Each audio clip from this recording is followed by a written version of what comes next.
Hello friends, एसकेडीपी study zone में आपका स्वागत है। आज की इस वीडियो लेक्चर में हम देखेंगे वॉइस पार्ट 7 को और इसमें हम इंपरेटिव सेंटेंस का पैसिव वॉइस बनाना सीखेंगे।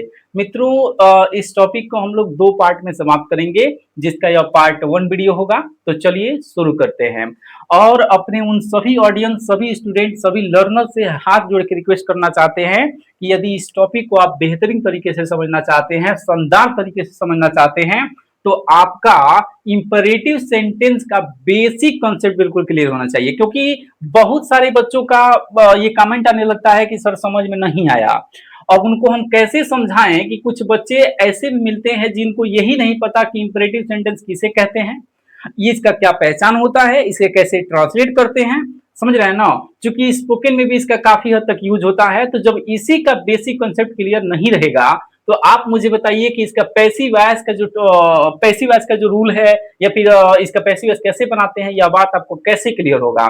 तो उन सभी बच्चों से मैं रिक्वेस्ट करना चाहता हूं कि इंपरेटिव के पैसिव को आप शानदार तरीके से सीखना चाहते हैं, ताकि जीवन में दोबारा कभी सीखने की जरूरत न पड़े या कंफ्यूजन न रहे, तो वह इंपरेटिव सेंटेंस का बेसिक कॉन्सेप्ट जरूर क्लियर कर लें और उसके बाद इस वीडियो को देखें। मैं पूरी आशा नहीं, विश्वास के साथ ये कह सकता हूं कि कोई डाउट नहीं रहेगा। और यदि रह जाता है तो आप कमेंट बॉक्स में कमेंट करें, जरा हम भी तो देखें कि इतना शानदार तरीके से एक्सप्लेनेशन देने के बाद भी आपको डाउट कैसे रह गया। तो चलिए शुरू करते हैं। देखिए यहाँ पे लिखा हुआ है सबसे पहला रूल कि यदि इंपरेटिव सेंटेंस से एडवाइस का बोध हो, कोई ऐसा सेंटेंस हो जिसमें लगे कि इसमें सलाह दी जा रही है, ठीक है, तो फिर उसके लिए हम उसका पैसिव वॉइस कैसे बना सकते हैं। तो देखिए पहले यहाँ पे लिखा हुआ है कि यदि इंपरेटिव सेंटेंस से सलाह या परामर्श, है ना, बात एक ही है, सलाह या परामर्श का बोध हो तो उसका पैसिव वॉइस निम्न नियम से बनाया जा सकता है। तो देखिए यहाँ पे नियम 1 और नियम 2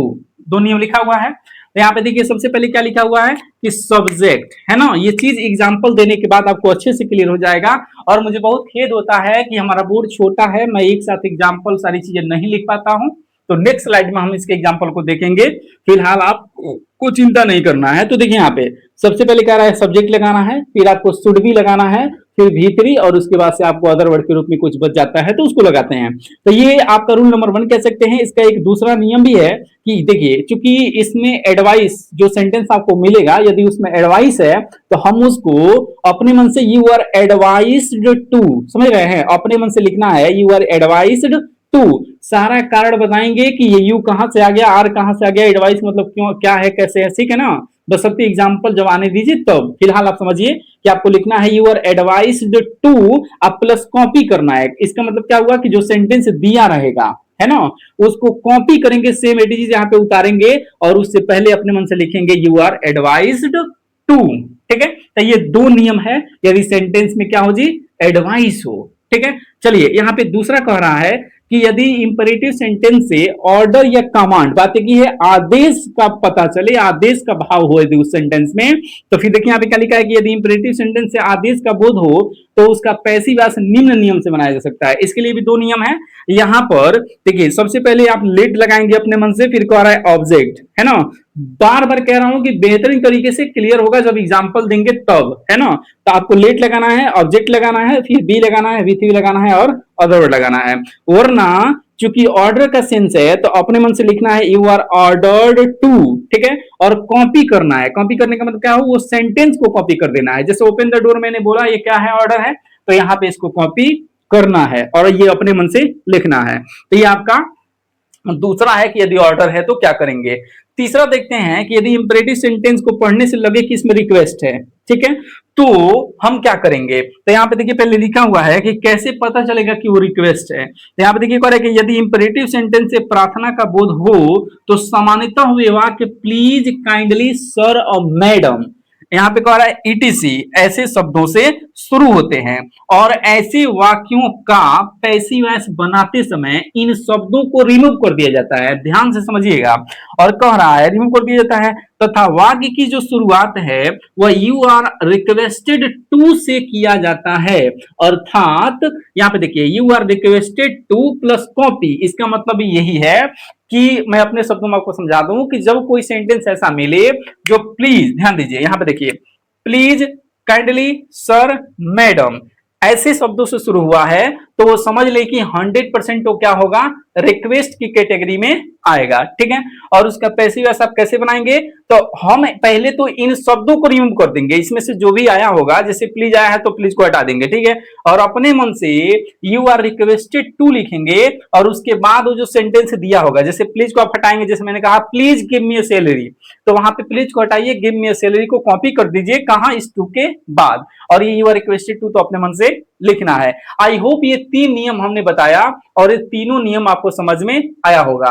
अब देखिए 2-3 नोट है, फिर एग्जांपल आपको देंगे, तो मैं ओरली पहले एक्सप्लेन कर रहा हूं ताकि यहीं से आपको सामना सामनी समझ में आए, फिर उस नोट को हम नेक्स्ट स्लाइड में लिखा हुआ आपको मिल जाएगा और फिर एग्जांपल मिल जाएगा। तो समझिए पहला नोट क्या कहता है कि जैसे मान लीजिए 3 रूल जो हमने शेयर किया कि यदि एडवाइस हो तो ये 2 रूल 2 तरीके से बना सकते हैं, और यदि ऑर्डर है सेंटेंस को पढ़ने से लग रहा है तो ये भी 2 तरीके से बना सकते हैं, और यदि रिक्वेस्ट है तो रिक्वेस्ट की पहचान भी बताया मैंने, कैसे पता चलेगा रिक्वेस्ट है, तो 4 शब्दों से, तो इनको हटाएंगे और अपने मन से लिखेंगे यू आर रिक्वेस्टेड टू और बाकी कॉपी कर देंगे। अब देखिए वो नोट क्या कहता है, जैसे मान लीजिए कि रिक्वेस्ट का तो समझ में आता है कि सर ये शब्द आए रहेंगे तो हम इसको पहचान लेंगे कि ये रिक्वेस्ट है, लेकिन सर बहुत कमजोर बच्चों के लिए बता रहा हूं कि उनको ये समझ में नहीं आता है कि सर कैसे पता चलेगा कि सेंटेंस के अंदर एडवाइस है कि ऑर्डर है ना। तो उनके लिए मैं आपको बता दूं कि जो काम आपको तुरंत करना है, जैसे मान लीजिए कोई एक्शन हमने आपको बोला, कोई काम बोला और लगे कि ये तुरंत करने वाला है, तो समझ जाइएगा उसका नाम क्या होगा जी, ऑर्डर। और यदि लगे कि उसको दिले दिमाग में रख लेना है कि नहीं, और उसके बाद उसको फॉलो करना है बाद में, तो फिर वो क्या होगा, एडवाइस। इसके एग्जांपल मैं ओरली देता हूं और नेक्स्ट स्लाइड में आपको नोट नंबर 1 में लिखा मिलेगा। जैसे मैंने कहा लव योर कंट्री, किसी ने कहा कि अपने देश से प्रेम करो। अब आप बताइए क्या ये तुरंत एक्शन करने वाला कोई चीज है कि आप दिखाने लगेंगे कि प्रेम कैसे किया जाता है, नहीं ना। ये दिल दिमाग में रख लीजिए, और देश से प्रेम का मतलब आप समझ सकते हैं, तो ये तुरंत एक्शन वाला नहीं है।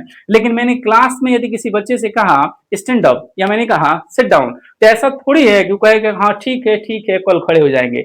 अभी मैंने यदि बोला है स्टैंड अप तो वह तुरंत एक्शन करेगा, मतलब खड़ा होगा, तो ये क्या है, ऑर्डर है। तो इसलिए थोड़ा सा सेंस लगाना होता है, क्योंकि जब एग्जाम में ये देता है तो वहां पे बच्चे कंफ्यूज हो जाते हैं कि ये ऑर्डर है कि एडवाइस है। हालांकि ये सेंस समझ में आ जाता है, लेकिन फिर भी मैंने ये देखो, ये कोई रूल नहीं है लेकिन फिर भी मैंने बताया। तो ये नोट नंबर 1 है। नोट नंबर 2 क्या कहता है कि ये जो देखिए एडवाइस है यदि वो, और यदि वो ऑर्डर है, तो इसके लिए भी 2 रूल है और इसके लिए भी 2 रूल है। तो ये जो रूल नंबर 1 आपने लिखा है ना, जैसे मान लीजिए इसका भी रूल नंबर 1 आपका ये वाला है, subject plus should be plus V three plus other word, और इसका रूल नंबर 1 ये let plus subject plus be plus V three plus other word. तो एक और है कि ये जो रूल नंबर 1 है, इसके लास्ट में आप चाहें तो बाई यू, ध्यान दीजिए, बाई यू अपने मन से लिख सकते हैं, ठीक है। लेकिन यह बाई यू लिखने की जरूरत इसलिए नहीं पड़ती है क्योंकि यह जो है बिना लिखे इसका सेंस ऑलरेडी उसमें कंप्लीट होता है। जैसे मान लीजिए होता क्या है कि जब इंपरेटिव सेंटेंस का बेसिक कंसेप्ट आप पढ़ेंगे, इसको क्लियर करेंगे, तो वहां आपको बताया जाएगा कि इंपरेटिव सेंटेंस प्रेजेंट में होता है और इंपरेटिव सेंटेंस में कर्ता यू हमेशा छिपा रहता है। तो वहां पर कर्ता यू हमेशा, जैसे मान लीजिए मैंने कहा ओपन द डोर, तो इसमें देखिए इसमें यू नहीं है, लेकिन इसका मतलब क्या है कि तुम दरवाजा खोलो। जैसे मैंने कहा ओपन द डोर, दरवाजा खोलो, इसका मतलब है कि तुम दरवाजा खोलो। मैंने कहा स्टैंड अप, इसका मतलब है कि खड़े हो जाओ, लेकिन क्या, तुम खड़े हो जाओ, तो इसमें ऑलरेडी तुम छिपा हुआ है, तो इसलिए हम बाई यू लिख सकते हैं। लेकिन जो है इसका अर्थ बिना लिखे भी स्पष्ट होता है, तो आप नहीं भी लिख सकते हैं। तो ये नोट मैंने कहा बोला कि यह पार्ट 1 में जो पहले सॉरी मतलब ये जो पहले रूल में एडवाइस बताया, इसका जो 2 रूल बताया ना, और ऑर्डर में ये 2 रूल बताया ना, तो इसके जो पहला रूल है और इसका ये जो पहला रूल है, इसके लास्ट में आप चाहें तो बाई यू अपने मन से लिख सकते हैं, लेकिन लिखने की जरूरत नहीं है, इसका सेंस पहले से क्लियर होता है। ये एक्स्ट्रा जानकारी के लिए मैंने बताया है। तो इस तरीके से ये नोट नंबर 2 है। चलिए देखते हैं नेक्स्ट स्लाइड को। नोट नंबर 1 क्या कह रहा है कि एडवाइस और ऑर्डर वाले वाक्यों का पैसिव वॉइस बनाते समय कह रहा है कि पहले नियम वाले वाक्यों के अंत में, है कि नहीं, 2 नियम बताए थे ना, यहाँ पे एडवाइस के लिए भी 2 नियम बताए थे और ऑर्डर के लिए भी 2 नियम बताए थे। तो कह रहा है जो पहला नियम था, पिछले वाले में बताया मैंने, तो पहला वाला जो नियम है, कह रहा है कि उस वाले वाक्य के अंत में बाय यू हम अपने मन से लिख सकते हैं, और न भी लिखे तो कोई दिक्कत नहीं है। हालांकि मॉडर्न इंग्लिश में लिखना, मॉडर्न या प्राचीन की बात यहाँ पे नहीं है। यहाँ पर बात यह है कि बायू आप नहीं भी लिखते हैं तो उसका अर्थ स्पष्ट होता है, तो इसलिए इसको फिजूल माना जाता है लिखना। लेकिन जानकारी के लिए मैंने बताया कि आप लिख सकते हैं। यहाँ पे कह रहा है कि ऑर्डर तथा एडवाइस का प्रयोग कंफ्यूजनल होता है। इसका मतलब यह है कि जब ऑर्डर और एडवाइस वाले सेंटेंस आते हैं एग्जाम में ना, तो सबसे पहले दिक्कत बच्चों को यही आता है कि पहचान ही नहीं पाते हैं कि ऑर्डर है कि एडवाइस है। क्योंकि भाई यदि वो ऑर्डर होगा तो बनाने का रूल अलग है, और यदि वो एडवाइस है तो बनाने का रूल अलग है। तो यहाँ पर बच्चा डिफरेंस नहीं कर पाता है कि ये ऑर्डर है कि एडवाइस है। तो उन बच्चों के लिए एक शानदार सा यहाँ पे छोटी सी लाइन लिखी हुई है कि कह रहा है कि ये दोनों कंफ्यूजनल है।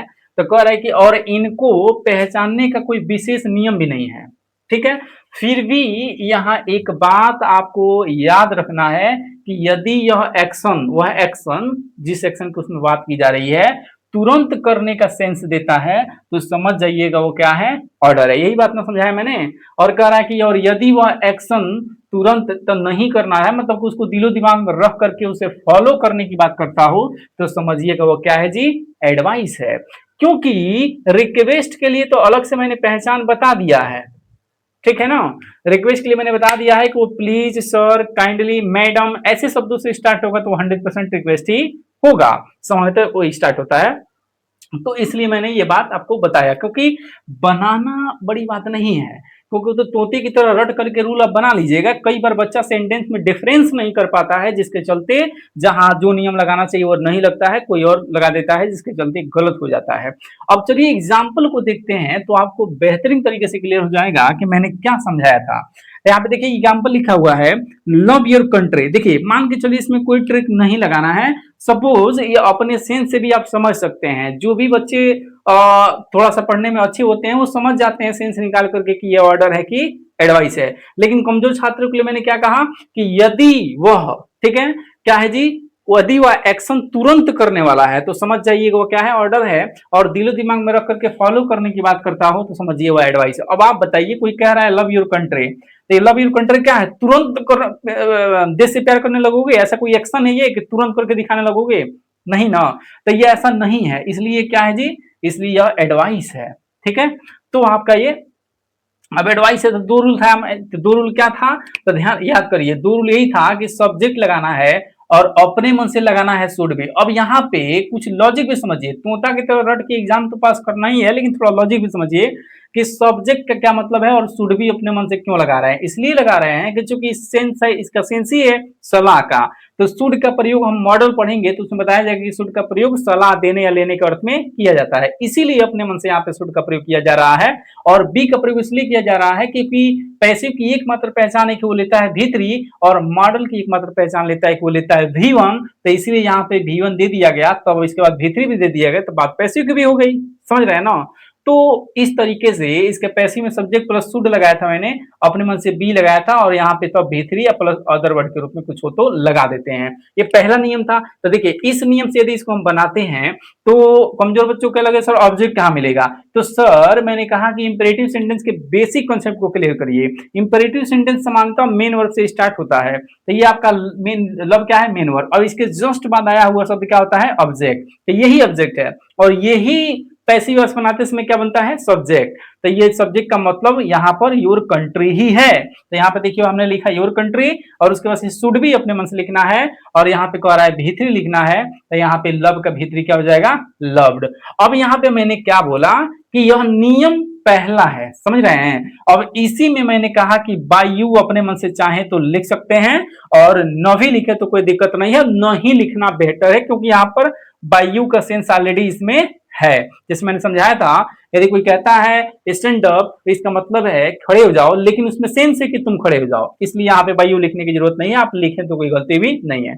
और इसका दूसरा रूल क्या है कि चूंकि ये एडवाइस है तो हम अपने मन से लिख सकते हैं कि यू आर एडवाइज्ड टू, ध्यान दीजिए, यू आर एडवाइज्ड टू, देखिए यहां तक हम लिख सकते हैं। और इसके बाद उस कॉपी का मतलब क्या था, वहां पे लिखे थे ना जी कॉपी, तो उस कॉपी का मतलब था कि इस सेंटेंस को इसके आगे just as it is copy कर देना है। तो देखिए मैंने कॉपी कर दिया, तो हम ऐसे कर सकते हैं, you are advised to love your country. देखो अब यहाँ पे एक कमाल की बात देखिए क्या है कि टीचर ने बताया, बच्चे तोते की तरह रट लिया कि ये आएगा तो यू आर एडवाइज्ड टू लिखेंगे और उसके बाद से इसको कॉपी करेंगे। लेकिन कोई बच्चा, आजकल का बच्चा सब डाउनलोड हो रहा है कि नहीं, सब डिजिटल पैदा हो रहा है, तो यहाँ पर पूछेगा कि ये यू आ कहां से गया, तो आप बता सकते हैं कि भाई इंपेरेटिव सेंटेंस में कर्ता यू सामान्यतः छिपा रहता है, वहां से ये यू आ गया। ठीक है भाई, लव योर कंट्री, अपने देश से प्यार करो, कौन तुमको ही कहा जा रहा है, तो यहाँ पे तुम का सेंस से ऑलरेडी यू आ गया। ठीक है, आर कहां से आ गया, क्योंकि इंपरेटिव सेंटेंस प्रेजेंट में माना जाता है। क्यों? जब मैंने कहा स्टैंड अप, जब मैंने कहा सिट डाउन, जब मैंने कहा कम गो, इसका मतलब क्या है? इसका मतलब मैंने कहा स्टैंड अप, तो खड़े होने की बात प्रेजेंट में की जा रही है, समझ रहे हो ना? तो ये प्रेजेंट का होता है, इसलिए इसमें इजेमार आ रहा है। ठीक है, इजेमार कहां से आ गया जी? तो वहीं से आ रहा है। इसमें एडवाइस क्यों आ गया? चूंकि ये सेंटेंस का सेंस ही है एडवाइस, तो इसलिए एडवाइस आ गया, समझ रहे हैं? तो इसके भीतर ही आ गया यहाँ पर। और टू इसलिए किया लगाया जा रहा है क्योंकि एक सेंटेंस के अंदर जो है सेम फॉर्म में एक से ज्यादा वर्ब नहीं आएगा, तो यहाँ पर टू लगा करके इसको इन्फिनेटिव बनाया जा रहा है, इसलिए यहाँ पे टू लगाना कंपलसरी हो जाता है। तो इस तरीके से ये एक एक वर्ड का रीजन है, आप जानना चाहें तो अच्छी बात है, वरना कुछ बच्चों को बस रटने से मतलब होता है, तो कोई बात नहीं, तो मैंने दोनों बच्चों के लिए बता दिया है। तो इस तरीके से आपके दोनों सेंटेंस बन गया। अब देखिए जैसे कह रहा है हेल्प द पुअर, गरीबों की मदद करने के लिए कोई ऑर्डर नहीं देगा आपको, यह सलाह देगा। ठीक है, तो ये सलाह है, या ऐसे भी समझ लीजिए कि एक्शन तुरंत नहीं है। गरीब, मैंने कहा देखो सुनो, गरीबों की मदद करो, इसका मतलब थोड़ी कोई ऐसा एक्शन जो तुरंत करके दिखाने लगेंगे। तो ये दिलो दिमाग में रखिए और उसको फॉलो करिए। तो इस तरीके से आपका एडवाइस है। तो एडवाइस है तो फिर वही बात कि इसमें सब्जेक्ट लगाइए, तो सब्जेक्ट क्या है जी? तो वर्ब के जस्ट बाद आया हुआ सब आपका ऑब्जेक्ट है, उसी को सब्जेक्ट बनाना है। तो ये द पुअर को यहाँ पे उठा लिया, आपका सब्जेक्ट बन गया। अपने मन से शुड बी का प्रयोग करना है, तो देखिए यहाँ पे मैंने शुड बी का प्रयोग किया। क्यों किया? क्योंकि इसमें क्या है जी? एडवाइस दिया जा रहा है, इसलिए शुड का प्रयोग एडवाइस के संदर्भ में किया जाता है, इसलिए हम अपने मन से शुड लगा रहे हैं। ठीक है, तो इस तरीके से हमने लगाया शुड बी, और any form of the word should be change into V3, तो यहाँ पर हमने हेल्प का क्या किया? V3। इस तरीके से इसका पैसिव बन गया। यदि इसमें कुछ और भी होता तो मैं इसके आगे लिखता। तो चलिए ये पहला रहा। अब इसी में कह था कि भाई यू लिख सकते हैं, कितना बार कहें लिख सकते हैं भाई यू, नो लिखो बेटर है। यहाँ पे कह रहा है कि यू आर एडवाइज्ड टू, यही वाली बात, यू आर एडवाइज्ड टू, देखिए यहाँ पे टू तक, और बाकी कॉपी कर दीजिए हेल्प द पुअर, तो ये दूसरा रूल था। अब यहाँ पे दो एग्जांपल दिए गए हैं ऑर्डर के। अब जैसे मान लीजिए मैंने कहा ओपन द डोर, कमजोर छात्रों को लगेगा सर कैसे पता चले ऑर्डर है? ये ऐसे पता चला सर कि जब कोई कहेगा ओपन द डोर, तो एक्शन आपको तुरंत करना पड़ेगा, तो इसलिए ये क्या है? ऑर्डर है। ये ओपन द डोर आपका ऑर्डर हो गया, तो क्या तरीका है? सबसे पहले लेट, मैंने कहा था ना, तो लेट देखिए अपने मन से यहाँ पे लेट लगाइए। ठीक है, और लेट के जस्ट बाद क्या चलेगा बताइए? लेट के जस्ट बाद क्या लिखा हुआ था? तो सूत्र में देखिए क्या लिखा हुआ था रूल में, कि उसके बाद लिखा हुआ था ऑब्जेक्ट। तो ऑब्जेक्ट कहां मिलेगा जी? तो यहाँ पे देखो, ये मैंने क्या बोला कि मेन वर्ब के जस्ट बाद जो आएगा वो ऑब्जेक्ट है। तो देखिए लेट के जस्ट बाद ऑब्जेक्ट मतलब क्या? द डोर, तो द डोर आ गया। अपने मन से यहाँ पे बी लगाना है, और यहाँ पे जो भी वर्ब का फॉर्म दिया है बी वो नहीं देगा, उसको हम भीतरी में कर देंगे, बन गया पैसिव। ठीक है, यहाँ पे देखिए अब दूसरे में क्या है? ये ऑर्डर है, तो ये ऑर्डर है, यहाँ पे कह रहा है कि यू आर ऑर्डर्ड टू। अब जिस तरीके से यहाँ पे यू का, आर का, ऑर्डर का, टू का, सबका रीजन बताया, यहाँ पे बताया ना, यू का, आर का, एडवाइस का, टू का रीजन सबको बताया कैसे कैसे आ गया, वही रीजन यहाँ पर भी है। और उसके बाद देखिए मैंने कॉपी कर दिया है। अब यहाँ पे एक बात छूट रही है, ध्यान दीजिए। एग्जाम में जैसे मैंने देखिएगा, एक के आगे ऐसे डबल साइन लगाया था, एक के आगे डबल टिक लगाया था, एक के आगे सिंगल टिक लगाया था। तो देखिए यहाँ वाले में जिसमें एडवाइस है, इसमें ऊपर वाले का जो रूल है इस पे डबल टिक किया होगा, मतलब कि यही एग्जाम का फेवरेट है। और कहीं यदि ऑप्शनल में दे के पूछ रहा है एमसीक्यू टाइप में, तो ये ज्यादा बेटर होता है। ठीक है, आप ये भी बनाएं तो कोई दिक्कत नहीं है, ज्यादा फेमस ये वाला है, तो याद रखिएगा एग्जाम में ज्यादातर आपको यही मिलेगा, और यही बना के भी आएंगे तो और अच्छा होगा। उसी तरीके से ओपन द डोर, अब इसमें ज्यादा फेमस लेट वाला है ना, और उसके बाद आप ये भी बना लें ऑर्डर टू वाला, तो भी ये गलती नहीं है। हमको लगता है कि ये 50-52% फेमस है, और यहाँ पर ये कह लीजिए कि ये 90% फेमस है ऊपर वाला, ये 10% फेमस है, बना दोनों सकते हैं। तो चलिए आप समझ गए होंगे। यहाँ पे देखिए कह रहा है ये आस्क योर क्वेश्चन, जब कोशिश करेंगे कि अपना क्वेश्चन पूछो, मतलब तुरंत पूछना है, ये ऑर्डर है। यहाँ पे देखिए सबसे पहले लेट लगाएं, सर लेट के बाद क्या चाहिए? ऑब्जेक्ट कहाँ मिलेगा सर ये मेन वर्ब से स्टार्ट होता है, तो इसके जस्ट बाद जो शब्द आएगा वो आपका ऑब्जेक्ट है। तो योर क्वेश्चन आपका क्या हुआ? ऑब्जेक्ट हुआ। कुछ बच्चे सोचेगा योर क्यों नहीं? अरे भाई योर एक पॉजेसिव एडजेक्टिव है जो कभी भी अकेले नहीं आता है, नाउन लेके आता है, तो ये नाउन लेके आया है, तो एक साथ आएगा। तो यहाँ पे कह रहा है कि लेट प्लस योर क्वेश्चन, यहाँ पे देखिए ऑब्जेक्ट बन गया, तो लेट योर क्वेश्चंस, और यहाँ पे बी अपने मन से लिखना है, और यहाँ पे इसका थर्ड फॉर्म मैंने कर दिया, ये थर्ड फॉर्म हो गया। यहाँ पे देखिए कह रहा है कि यू आर ऑर्डर टू, ये दूसरा रूल है, ऑर्डर टू अपने मन से यहाँ तक लिखना है, और उसके बाद बाकी सेंटेंस को कॉपी करना है। तो देखिए मैंने बाकी सेंटेंस को कॉपी कर दिया। तो इस तरीके से जो है मैंने ऑर्डर और एडवाइस से संबंधित तो दो एग्जाम्पल दिए। और चलिए हम रिक्वेस्ट के एग्जाम्पल को देख लेते हैं, चलते हैं नेक्स्ट स्लाइड पे। तो देखिए यहाँ पे कह रहा है काइंडली पोस्ट द लेटर, यहाँ पे कह रहा है दया करके क्या करें, लेटर को क्या पोस्ट करें। तो यहाँ पे देखिए इसकी पहचान है काइंडली, मैंने कहा काइंडली प्लीज सर मैडम। तो यहाँ पर ये काइंडली बता रहा है कि सर ये रिक्वेस्ट की कैटेगरी में है, ठीक है, सामान्यतः। तो इस तरीके से ये काइंडली से पहचान लिया मैंने। तो क्या कहा था मैंने कहा था कि पैसिव बनाते समय इसको हटा देना है, ठीक है, और अपने मन से लिखना है यू आर रिक्वेस्टेड टू, ठीक है। और बाकी कह रहे थे कि कॉपी करना है, तो कॉपी करने का मतलब क्या हुआ कि इसको हटाने के बाद जो बचा इसी रेस्ट सेंटेंस को यहाँ पे क्या करना है, कॉपी। तो यहाँ पे देखिए मैंने बिल्कुल कॉपी कर दिया है। अपने मन से यू आर रिक्वेस्टेड टू लिखना है। तो ये कहां से आया, कैसे आया, इसका भी रीजन वही है कि इंपरेटिव सेंटेंस चूंकि प्रेजेंट में होता है, इसलिए यहाँ पे इज एम आर प्रेजेंट होता है, तो यहाँ से इज एम आर ले लिया गया। और एक चीज और, यू कहां से आया, चूंकि इंपरेटिव सेंटेंस में करता यू छिपा रहता है, वहां से यू आ गया। रिक्वेस्ट कहां से आ गया, क्योंकि सेंटेंस का सेंस है रिक्वेस्ट का, इसलिए रिक्वेस्टेड ले लिया गया, चूंकि पैसिव है तो थर्ड फॉर्म दिया गया। और यहाँ पे टू इसलिए लगाया गया ताकि यहाँ पर पोस्ट अपने आप में एक वर्ब है, तो इस वर्ब को इन्फिनेटिव बनाया जा सके, ठीक है जी। तो इस तरीके से आपका ये इसका रीजन है। तो ये पैसिव बन गया। कितना लॉलीपॉप है कि नहीं, मतलब वेरी इजी है। यहाँ पे कह रहा है कि प्लीज टेक योर सीट, तो यहाँ पे देखिए प्लीज टेक योर सीट, तो कह रहा है कि यू आर रिक्वेस्टेड टू, यहां तक मैंने लिखा, प्लीज को यहाँ पे उड़ाया और बाकी को मैंने कॉपी किया, है ना, आसान। अब यहाँ पर 3 एग्जाम्पल आपके लिए दिया गया है और आप इसे कमेंट बॉक्स में जरूर कमेंट करके इसका रिप्लाई दीजिएगा, ताकि मैं समझ सकूं कि आप समझे कि नहीं समझे। और नहीं समझे तो मैं दोबारा इस चीज को अपने तरीके से फिर से समझाने का प्रयास करूंगा कि अब क्या ट्रिक अपनाएं आपके लिए। तो यहाँ पे कह रहा है कि काइंडली सेंड मी 5000 रुपी। तो यहाँ पे पहला सेंटेंस है, इसका सेंस देखिए क्या है, नहीं है। 3 सेंस मैंने पढ़ाया है बाबू, कि मैं ऑर्डर हो तो क्या करोगे आप, एडवाइस हो तो क्या करोगे, है कि नहीं, और अगला पढ़ाया रिक्वेस्ट हो तो क्या करोगे। तो सबसे पहले इसको पहचानना है, फिर इसके लिए क्या क्या रूल्स है, तो इन दोनों के लिए 2 रूल बताया था और रिक्वेस्ट के लिए केवल 1 रूल बताया था। और मैं जानकारी के लिए आपको बता दूं कि जैसे इनके लिए 2, इसके लिए 2, इसके लिए 1 बताया, इन सबके लिए 1-1 2 रूल और भी हो सकता है, और हम कहिएगा तो किसी वीडियो लेक्चर में बता भी देंगे। लेकिन उतना बाल की खाल निकालने की जरूरत नहीं है, या पीएचडी होल्डर बनने की जरूरत नहीं है, क्योंकि आपको वनडे एग्जाम निकालना है या फिर 9, 10, 11, 12 का एग्जाम क्रैक करना है। तो वहां पर जितनी जरूरत है उससे 1 स्टेप ऊपर ही पढ़ाते हैं। तो इसलिए जो है कि इतना काफी है, वरना कुछ लोग क्या है, घर तक ज्यादा डीप में बाल का खाल निकालते हैं, इसको ऐसे भी कर सकते हैं, ऐसे भी कर सकते हैं, उतना नहीं जरूरत है कि नहीं। तो चलिए, तो इस तरीके से जो है मैंने केवल 3 सेंस बताया है। जब इसका पार्ट 2 वीडियो लेकर आएंगे तो उसमें हम बताएंगे कि इंपरेटिव सेंटेंस जो लेट से स्टार्ट होगा तो पैसिव कैसे बनेगा, और लेट अस से स्टार्ट होगा तो पैसिव कैसे बनेगा, और साथ ही साथ डोंट अथवा नेवर से सेंटेंस से स्टार्ट होगा तो कैसे बनेगा। और एक स्पेशल रूल बताएंगे जहां पे कोई नियम फॉलो ना हो तो क्या करें, और इस तरीके से इंपरेटिव खत्म हो जाएगा। और इससे बाहर आज तक में एग्जाम में क्वेश्चन आया है, और आएगा कि नहीं आएगा इस पे नहीं कह सकते हैं, ठीक है, ऐसा नहीं कह सकता है। लेकिन हाँ, नॉर्मली 9, 10, 11, 12 या वनडे एग्जाम में इससे बाहर क्वेश्चन इंपरेटिव से नहीं बने हैं, ठीक है, ऐसा आप विश्वास रख सकते हैं। तो केवल वही चीज पढ़ाई जाती है जो एग्जाम के पॉइंट ऑफ व्यू से रिलेवेंट हो। तो इस आंसर करके कमेंट जरूर कीजिएगा। चलिए मिलते हैं नेक्स्ट वीडियो में। जय हिंद, जय भारत।